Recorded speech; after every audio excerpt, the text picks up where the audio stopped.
We are on 3, 2, okay.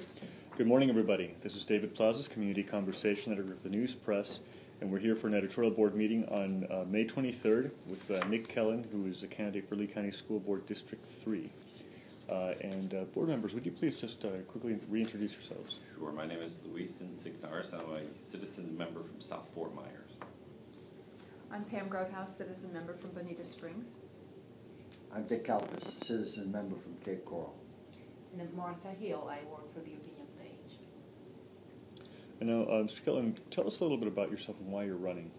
Okay, I have been a longtime educator for 35 years. I've taught in Indiana middle school for 23 years and have been actively involved in many curriculum and federal projects there. I also have taught in Illinois, where I was a adjunct professor of communication at Triton College.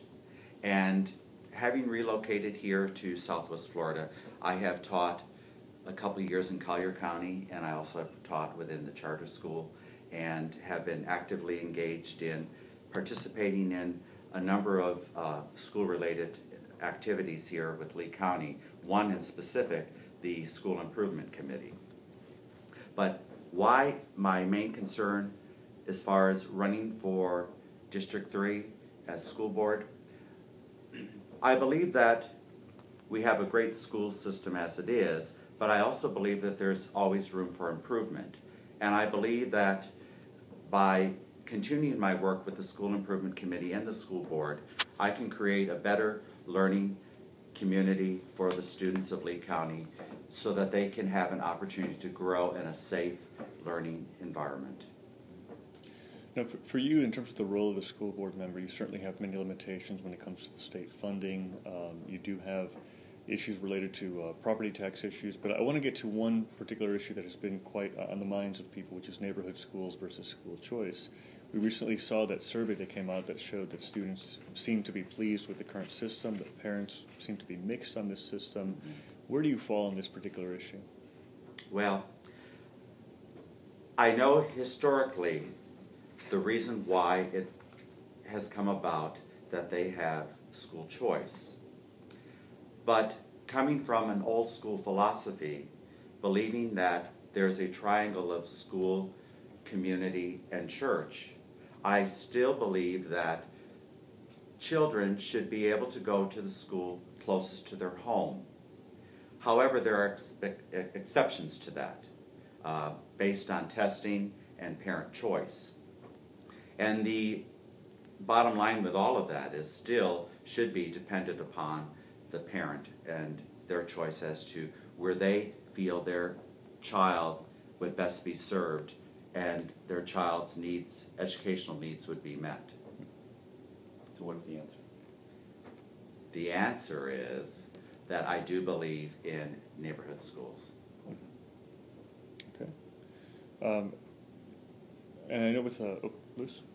Well, I had a question, and this is going a little bit, this is going maybe a little beyond the scope of this race, but what's your opinion on the state's decision recently to lower the FCAT scores to improve the passage rate, or should I say to allow, I believe it was more than 50% of the students to pass because the numbers were so horrid?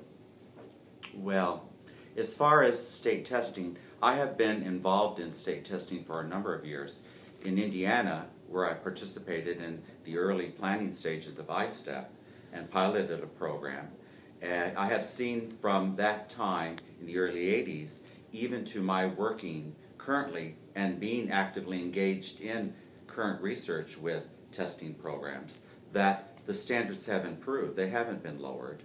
And the whole purpose behind that is to expect more from our students so that they become, are able to compete for future jobs. You know, it's a tight job market, and with many jobs going global and people having to relocate to find work, it's very highly competitive. And to stay competitive, you have to raise the bar and the standards. So, do you think that's what was done in this case? in the case that you're referring to, I don't believe that the standards have been lowered. Well, I think you meant the score. The passage score went from a 4 to a 3 for the FCAT Rights test in particular. So previous to that, only about 27 to 33% of 4th, 8th, or 10th graders would have passed. But by lower, I think it wasn't about the standard, but about the actual passage rate. You know. Correct. Okay, I understand what you're talking about as far as what is passing. A 3 is average and is passing. Well, if I understood correctly, do you think it's right that the state had to lower that grade in order to have more students pass? Or should that grade should have it remained at 4.0? Well, I'm not going to speak for the DOE. They govern local and state boards of education. I'm not in a position to challenge their decision. As an educator, I'm only required to enforce it. I know what I expect from students, and I know probably what the teachers expect from their students, and it's all about growth and improvement. When you work with something and you're at a level where they're not achieving, they're a 1 or a 2, that you want to strive to get them to be a 3 or a 4.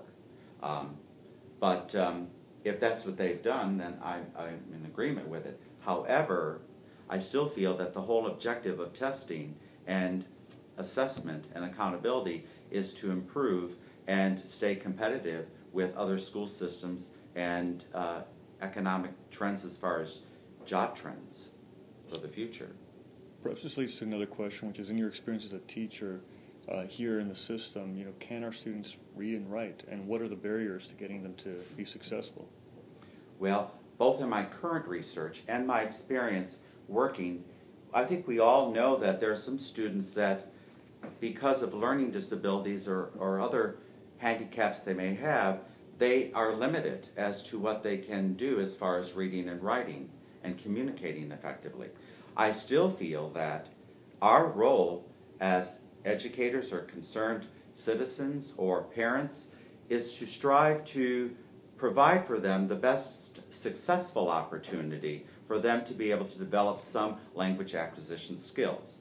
I do believe even your profoundly handicapped child who is limited as far as language skills still can learn and communicate and transition to function normally in society. Sure, but with students who are not at that level, who are in mainstream classes or so forth, do you find that, what are the barriers to having them read and write at grade level? What are the barriers? Sure. There shouldn't be any barriers. Well, But you said there were barriers.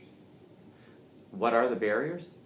Well, it could be a brain dysfunction, or where their aptitude and IQ doesn't. We're talking about barriers at the institutional level, not necessarily physical or personal barriers. Is there anything in the school system that is causing or presenting barriers to these students in learning to read and write? For example, Are you talking about? Size. You're talking about physical barriers. not physicals to the child. I'm talking about Okay. Okay. institutional barriers. Okay, let's look at a building. If you want to look at it at a building level, every building or school within the school system is run differently because they're mandated and dictated by the administrative team in that building, and they look at the data and they disaggregate it and analyze it and determine what the strengths and weaknesses are and should be focusing on that. Now, one of the major barriers might be limited resources and resources in the classroom. I personally have found, being in these classrooms, that there's an inconsistency in the buildings as to resources available to work with the students and provide them the best opportunity for them to experience success. So that's a barrier. So I think that, to answer your question directly, one of the biggest problems might be the inconsistency of how buildings are managed as far as where they put their priorities in their budget to provide resources for their classroom teachers. and as a school board member, how might you help Improve address that issue? Well, again, I'm limited because I'm only one member, and again, the local State Department of Education and board dictates,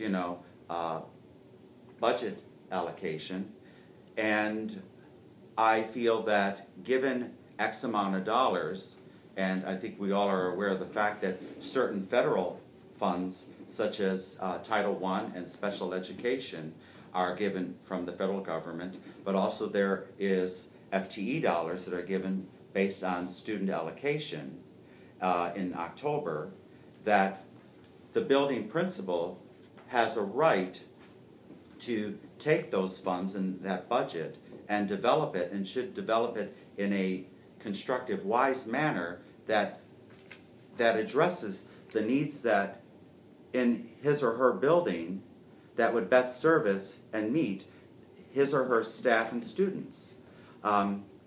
Now, if I had a voice on the school board and could actively make a recommendation to the finance committee or the superintendent, I wouldn't have any problem in assessing and looking at the budget and saying, well, here, I see that X amount of dollars are being put here, and maybe they should be put here instead, as far as curriculum, to provide more resources in the classroom. Go ahead. I was going to say, what is the one overriding, if you have one, the overriding, for lack of a better term, objective that Nick Kellen brings or wants to bring to the school board? And I have a follow-up question.